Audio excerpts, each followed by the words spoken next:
Bismillahirrahmanirrahim. Assalamualaikum warahmatullahi wabarakatuh.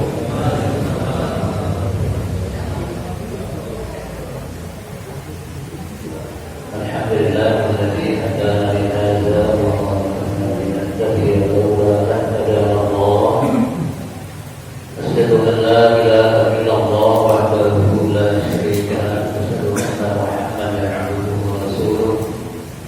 Allahumma shalli ala Muhammad wa ala alihi wa sahbihi wa man tabi'ahum bi ihsan ila yaumil din. Ya ayyuhal hadirin ittaqullah innallaha yuhibbul muttaqin. Ya ayyuhalladzina amanu taqullaha haqqa tuqatih wa la tamutunna illa wa antum muslimun. Hadirin hadirat jemaah masjid Al-Ihsan yang biasa dimanfaatkan Allah Subhanahu wa taala. Mari kita bersama-sama mengingat nikmat Allah Subhanahu wa taala yang diberikan kepada kita. Lebih khusus lagi adalah nikmat umur, kesempatan, kesehatan, iman dan Islam yang masih ditetapkan dalam diri kita, sehingga motivasi kita untuk menggunakan sebaik-baiknya. Dan pada saat ini setelah kita menunaikan salat maghrib berjamaah, kita lanjutkan dengan thalabul ilm. Tentunya ini juga merupakan bagian dari syukur kita kepada Allah Subhanahu wa taala atas nikmat yang diberikan kepada kita. Semoga Allah Subhanahu wa taala senantiasa menambahkan kenikmatan yang kepada kita semua, memudahkan kita untuk memahami ilmu-ilmunya, mengamalkannya. Sebagian kita mohon sebagian apa yang kita amalkan diterima oleh Allah Subhanahu wa taala. Amin. Bapak Ibu dan hadirin yang dirahmati oleh Allah, insyaallah kita akan lanjutkan kajian kita. Untuk saat ini kita akan mulai pada kajian tentang cara sholat. Kemarin sudah kita awali sejak dari taharah, kemudian ada iqamah. Sekarang sholat dan tata cara atau kaifiah sholat. Sebagian sebenarnya sudah kita pelajari, kita kaji waktu kita mempelajari tentang taharah.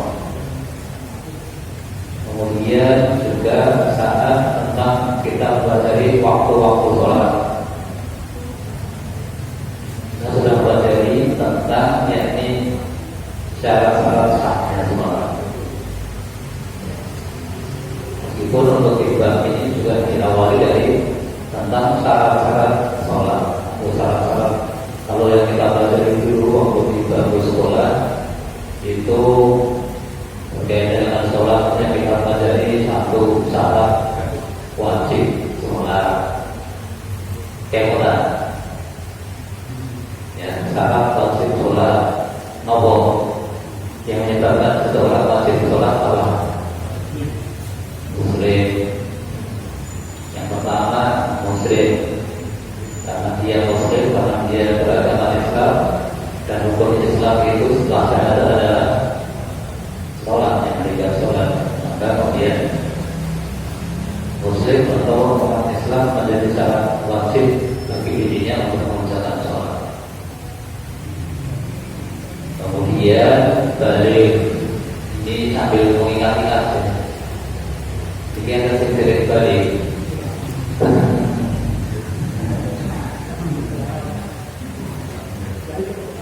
Bapak-bapak, ibu-ibu harus balik kabeh. Kecuali anak-anak, kalau ngajak anak yang kecil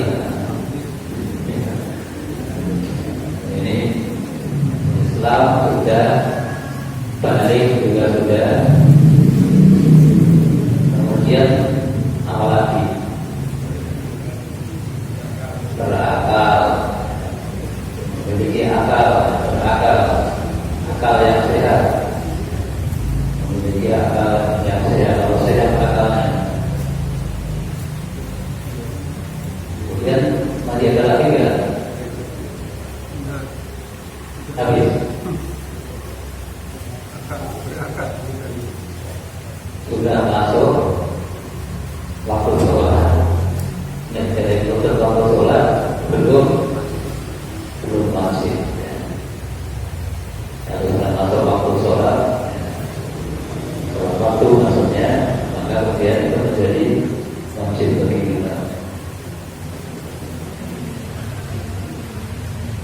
Nah itu diantaranya yang menyebabkan seorang wajib untuk menjalankan sholat. Kemudian juga kita akan kembali tentang syarat sholat yang sering disebut dengan syarat-syarat sahnya sholat. Ya. Ini syarat-syarat itu adalah hal-hal yang harus dipenuhi oleh seseorang ketika hendak mengerjakan sholat. Sebelumnya sholat itu dilaksanakan, maka hal ini harus dipenuhi terlebih dahulu. Nah, kalau yang harus dilaksanakan ketika mengerjakan sholat, maka nanti disebut rukun sholat. Di rukun sholat.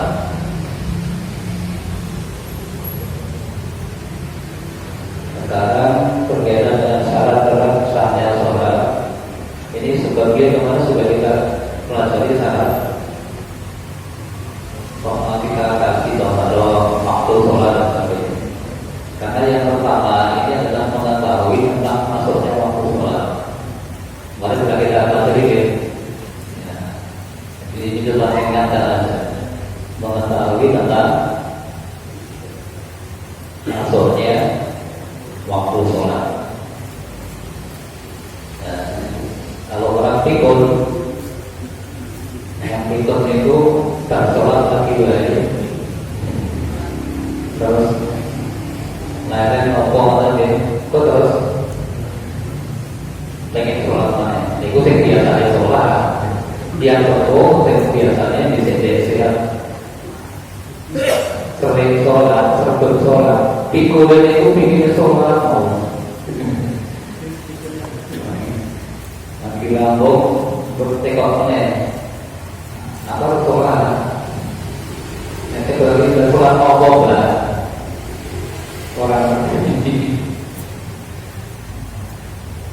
Saya dulu punya bahu gitu, bahu dari saya dan sholat nanti lawan terus jauh jarak dan jarak sholat lain. Jadi nanti tambahnya sholat topo sholat nanti.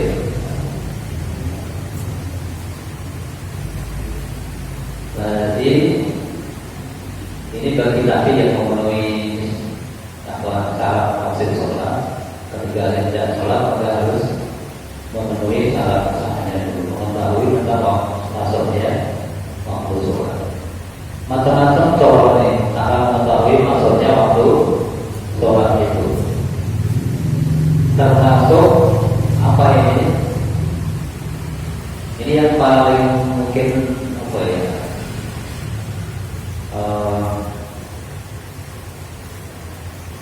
Jarang kalau zaman sekarang, yakni seseorang yang yakin atau berat sangka atau berat sangka, pokoknya nilai yakin bahwa waktu telah masuk. Misalnya mendung tentang seringnya orang kita orang langsung itu bagi orang yang biasa mengamati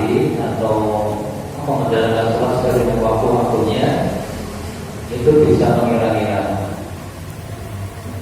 Jadi ketika seperti itu yakin ya bahwa dengan kondisi seperti itu ini wis aku yakin wis belum asal misalnya. Karena biasanya waktu-waktu seperti itu sudah masuk waktu sholat, maka hanya demikian ini dibolehkan. Ketika memang tidak ada yang lainnya, informasi lain yang pasti. Kemudian juga bisa dengan informasi berita dari orang yang dipercaya, yang sepuh oleh somoso seduan orang alijab dan takon putune wis wayah sholat durung le sampun bah udah balik maghrib jam semester iki bosan jam semester. Artinya boleh dengan informasi seperti itu. Kemudian adalah yang lebih lagi berkaitan dengan mendengar seruan azan dari muadzin yang jujur. Orang muadzin yang jujur.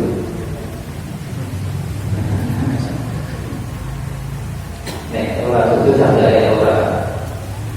Nek mungkin tidak cermat. Saya beberapa kali itu mendengar azan salah waktu, berarti tidak cermat. Saya pernah mendengar azan asar itu jam 2 di sini. Saya sudah di tapi baru beberapa kalimat baru berhenti. Mungkin ada yang ingetin jam 2 ini ada apa? Ingetin ini bisa kurang sekitar 20 menit terus ada pernah. Ini karena melanjutnya nggak serempak, jamnya di situ habis mati berubah sendiri, nggak dilihat sholat apa. Jadi mestinya lihatnya itu jadwal kita berarti sholat isya. Jebulnya nggak dilihat itu sholat asar. Ini kan ya, tidak sama.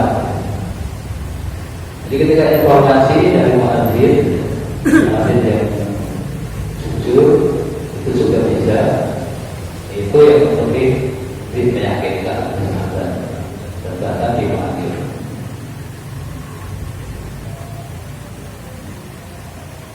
Jadi itu diantaranya yang pertama apalagi tentang masuknya waktu sholat.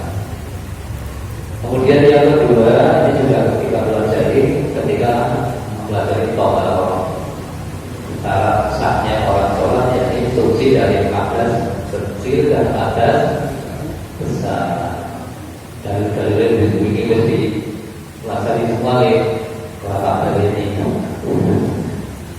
Ini cuma mengingatkan, artinya ini harus kita pahami dulu kalau sholat kita nanti yang kita laksanakan itu sah sebelum kita melakukan sholatnya lebih umum.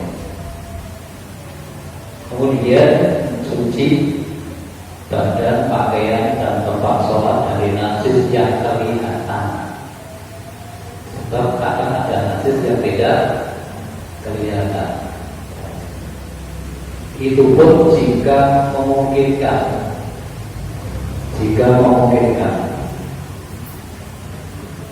Kalau misalnya tidak memungkinkan, itu bisa dihilangi.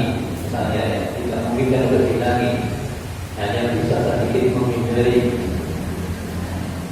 itu dibolehkan dan tidak wajib mengulang sholatnya.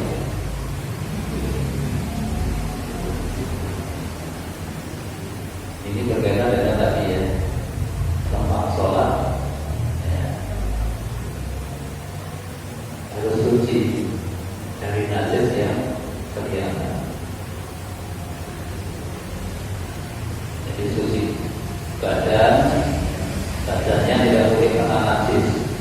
najis kali atas biasa ya. Kalau atas kecil, atas besar juga sudah kita kasih kemarin. Kita harus suci dari atas kecil, atas besar. Itu dengan cara atas kecil dengan cara apa? Menghilangkannya wudu. Kalau besar mandi. Kalau najis itu beda dengan atas. Tapi kadang-kadang ada yang menyamakan. Misalnya begini, kotoran kucing itu atas atau najis? Najis. Kalau kita kena kotoran kucing, maupun Nabi itu sudah wudu, dari rumah sudah wudu, jalan ke masjid mendalam banyak kotoran sampai kena kakinya misalnya gitu ya. Kakinya terkena kotoran kucing misalnya. Maka kita harus wudu lagi atau enggak? Betul. Kita cukup menghilangkan bekas yang kena kotoran itu yang ada. Jangan kaki ini sebatas yang kena, tidak perlu mengulang wudu karena najis tidak membatalkan wudu. Tapi kakak aku meninggal, ngerti ini wudu mana? Itu bedanya ya. Yang kenapa sih bisa dia suci dari atas sekarang masalah saja pakaian dan tempat harus suci dari najis. Nah demikian pula pakaian kita misalnya terkena najis, maka tetap mencukupi sucikan mana yang kena najis, tidak membatalkan wudu kita.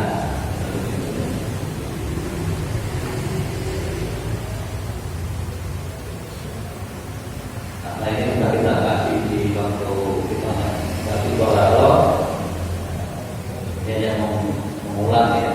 Jadi kalau kita sholat,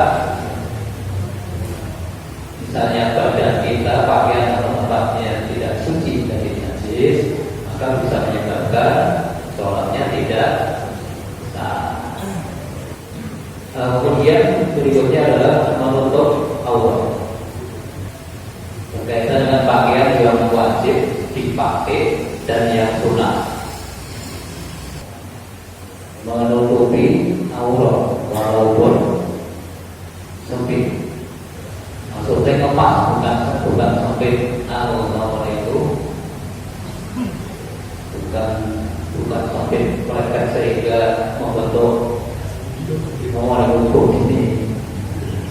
Niku kalau orang tahu, aurat itu tidak hanya dari nomor itu supaya kulitnya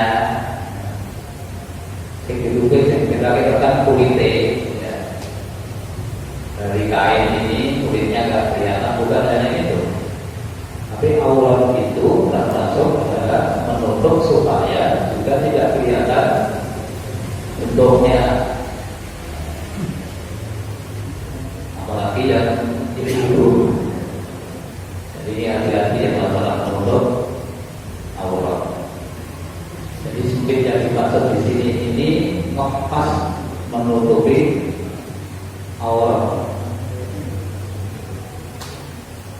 Misalnya bapak-bapak tentang sarungnya sudah separuh, tengah emisor misalnya dur bolong di kedua kisah sekitar misalnya.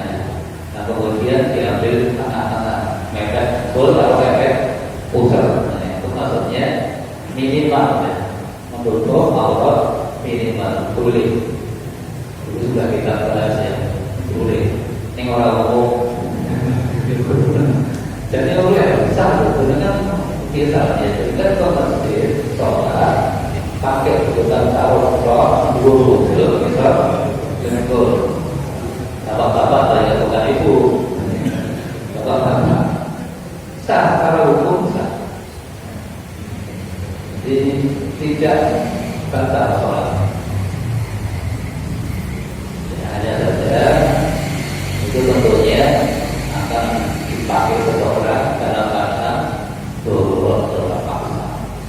Pakai Allah SWT menikah jauh. Kalau kita ke masjid, kita diperintahkan memakai pakaian yang bagus, pakaian yang bagus, yang baik, yang bagus. Nah, sehingga ya nanti dua akhirnya kalau masjid meskipun boleh, hanya kita bisa pakai sarung tangan.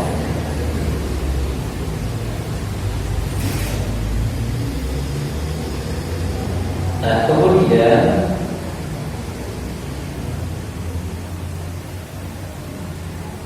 apabila pakaian itu tipis dan tak bayang warna kulit sebaliknya, sehingga dapat diketahui putih, merah atau hitamnya, akhirnya tipis nanti kulitnya kita kulitnya putih, apa merah atau hitam itu sampai kelihatan, maka tidak boleh digunakan untuk sholat. Jadi tidak boleh digunakan untuk sholat. Nah, ini nomor itu bolehnya dipakai kalau bapak-bapak bertemu istrinya atau istrinya bertemu suaminya berduaan, itu boleh pakainya begitu. Tapi sholat tidak boleh.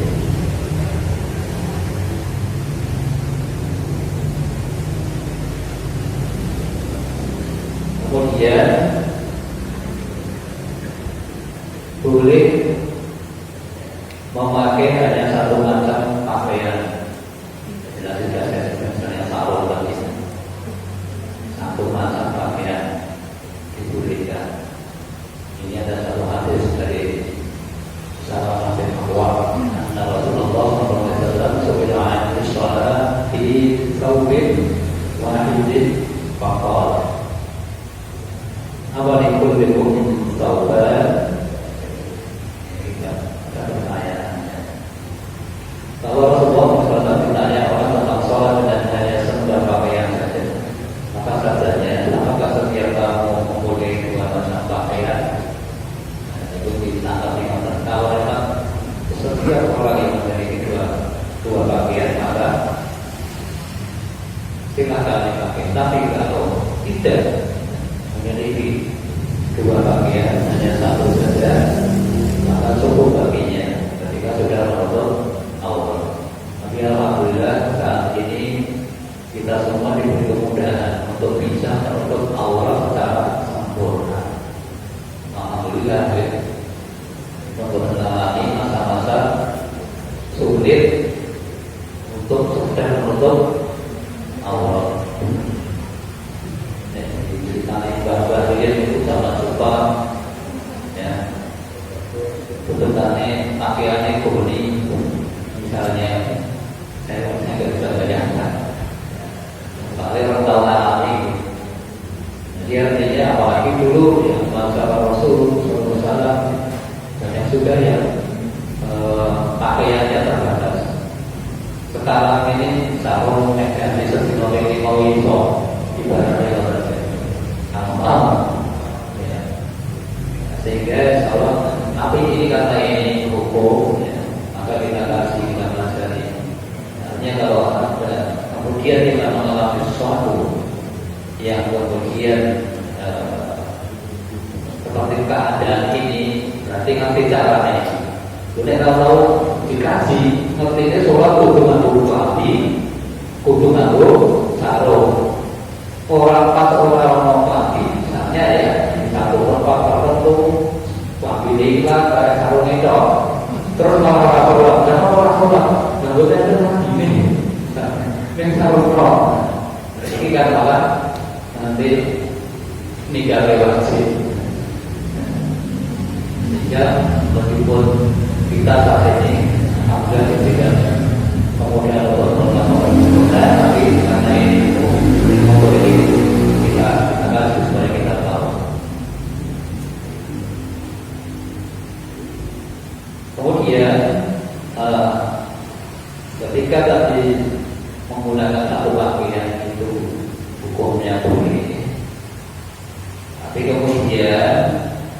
disunahkan dengan memakai dua macam pakaian supaya apa ini juga dia memungkinkan untuk berhias. Sebab ketika ke masjid dan tadi diperintahkan untuk memakai pakaian yang bagus. Rasulullah bersabda, "Idza shalla ahadukum falyalbas thawbayni, fa inna Allaha haqqun man tuzayyin lahu, wa idza lam yakun lahu thawbani fal yattazir idza shalla, wa la yastati ahadukum fi sholatihi istimalan yahud." Jika salah seorang di antara kamu hendak sholat, hendaklah ia mengenakan dua macam pakaian, karena terhadap Allah lah kita lebih layak untuk berhias sendiri. Jadi ketika kita mau berpakaian yang bagus, yang pantas, yang nyanyi mana itu, tapi nyanyi itu kalau relatif ya. Karena jangan nyanyi itu dan dibude-bude nih kok. Nah itu harus berdoa.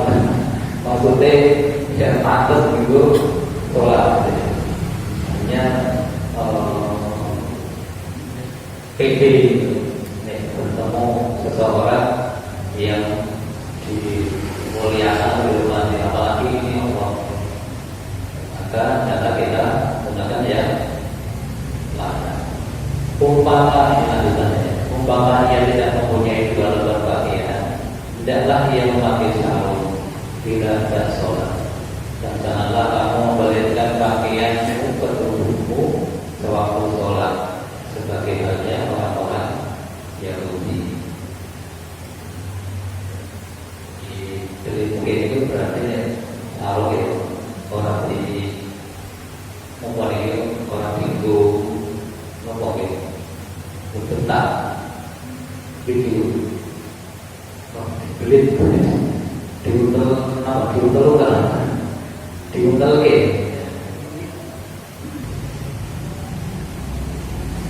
Nah ini berkaitan dengan masalah pakaian yang wajib dan pakaian yang sunnah. Yang dimaksud tadi ya di untel ke di belit ke itu ada satu kabar mungkin kita lebih mudah memahaminya. Saya berjalan maknanya artinya saja. Artinya biar agak mudah dan banyak. Telah melarang Nabi Sallallahu Alaihi Wasallam bila seorang berselubungkan selembar kain dalam sholat sehingga ia tidak dapat bergerak secara luasa. Belit-belit harus jadi akhir bergerak. Kalau kita kalau harus seperti ini kan gampang ya. Buka ayu iso, balapan sarung iso. Karena biasa pakai sarung. Kemudian ia juga Rasulullah maksudnya melarang seseorang sholat dengan memakai celana tanpa baju. Jadi kalau kita pakai celana bentuk celana ini, celana ini celana itu kan bagi laki-laki akhirnya kita berpukul terus celana orang itu baju inilah yang kemudian menutup yang memiliki apa-apa alat yang mungkin membentuk sehingga orang sempurna tubuhnya. Nah, aku sarung malah oleh sarung.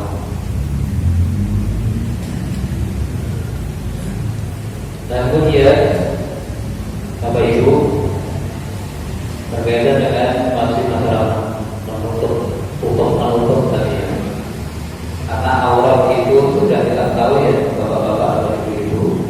Dan sekarang ini berkaitan dengan ini khususnya Bapak-bapak ya. Sholat dengan kepala terbuka. Di sholat itu aku orang maksudnya lagi.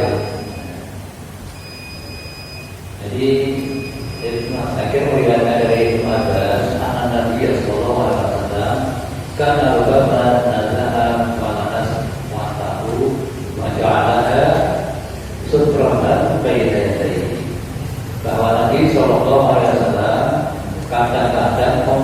kain tutup kepalanya. Jadi kadang-kadang tutup kepalanya dibuka dan meletakkannya sebagai hamparan di depannya. Dibuka tutupnya, letakkan di tempat sujudnya. Ini juga yang kemudian menjadi landasan tentang ini.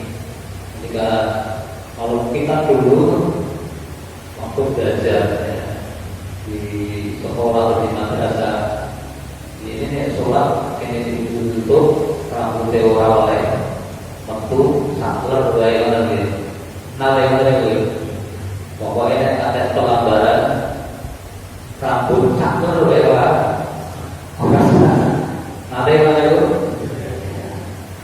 Nah itu yang kemudian ini diantaranya dalil yang membantah hal itu, bahwa tidak dibolehkan adanya penghalang antara tempat sujud dan nama di sini. Dan apa kan ini? Gadol lah, masih mencoba dengan gadol. Kemudian yang salah satunya ini artinya boleh gadol kita ini terkena sesuatu yang menghalangi atau alas tempat sujud. Nah, apalagi dulu Bapak Ibu sekalian. Jadi Masjid Rasulullah waktu dahulu masih dibangun, sampai waktu Masjid Kuba maupun Masjid Nabawi itu tidak pakai karpet seperti yang ada dengan teknologi sekarang. Tidak pakai keramik, tidak pakai semen atau resep, masih pakai pasir. Sujudnya langsung di pasir. Nek luhur kira-kira panas atau anjir kayak tadi. Kalau sekarang itu lantainya luhur aja dingin dengan panas. Nabar itu. Nah, dulu bukan masih pasir, sehingga para sahabat itu sama Rasulullah tadi ya, sesekali melepas nomor untuk kepalanya diletakkan di depannya untuk lembaran sujudnya. Makanya termasuk ada sunnah mengakhirkan sholat duhur yang kemarin sudah kita pelajari. Karena memang cuacanya panas. Jadi bagaimana kira-kira ini diulang gitu, panas. Tapi yang tidak sepanas di sana, apalagi masa waktu ketika atapnya masih terpapar kota, lantainya masih pasir. Jadi insya Allah artinya, nah kemudian ini yang apa yang dulu pernah dipahami bahwa kita tidak boleh sujud dengan terhalangi sesuatu tidak kita. Dia juga ada yang membaca juga. Nah karpet ini menghalangi masuk kita dengan tangan ya, jadi itu tidak bisa jadi polemik yang ada sekarang. Artinya boleh kita bersujud dengan ada alat sesuatu kemudian menghalangi tidak kita dengan tempat sujud langsung. Tanah apalagi tanah atau apa yang keramik, karena juga ada kawannya. Kadang juga versi kita ini nomor ini juga pokoknya kalau sulit ini menjadi jadi suatu saat artinya ini menunjukkan bahwa dibolehkannya sholat dengan tidak memakai penutup kepala. Jadi ini orang keburukan ya, terus untuk sholat orang keburukan itu boleh. Dan kemudian ya monggo, lalu yang tidak juga tidak mengapa.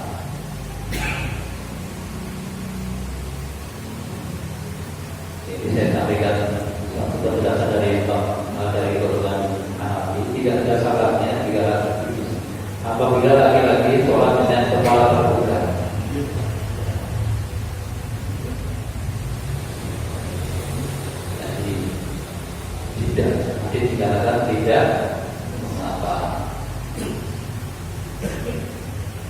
dan tidak ditemukan istilahnya dalil yang kuat berkaitan dengan mana yang lebih utama.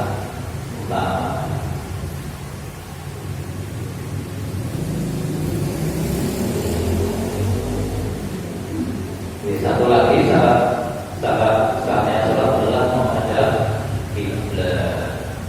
Menghadap kiblat. Kalau kita sudah tahu kiblatnya, ya maka ya kita harus menghadap kiblat. Kecuali orang yang bingung, orang nanti kiblatnya orang yang bisa balik ke kiblatnya di sana menghadapnya ke sana bisa. Untuk bingung. Kalau nggak ada, kalau kemudian tidak tahu, tidak ada yang kasih tahu, sholatnya, berarti tidak harus mengulang. Tapi kalau ada yang masih tahu ketika sholat, pas sholat Jumat, kok ada kita? Jadi baru tahu kalau dia ada kita. Tapi berarti yang ngomong ini sholatnya madem mulon. Maka tidak harus membatalkan sholatnya, dia cukup memutar arahnya. Dia tidak balik. Merasa, melo malah itu, hanya tidak perlu cukup ketika kita begitu muter